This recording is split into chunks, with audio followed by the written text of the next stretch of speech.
Hey friends, if you wish to enable or disable high contrast warning message and or sound in Windows, then please watch this video.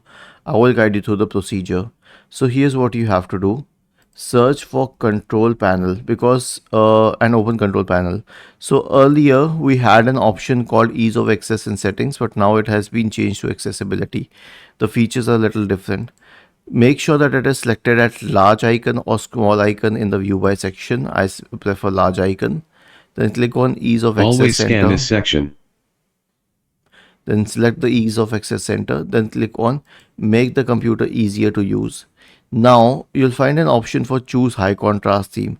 So we have the option to turn it on and off using shortcuts, but how does it show that? So it will display a warning message and a sound. Uncheck both of these options. And that's it. Was this helpful? If yes, then please subscribe to the channel. If not, then let us know in the comment section of the video on how we could help you further. Thank you for watching this video and have a nice day.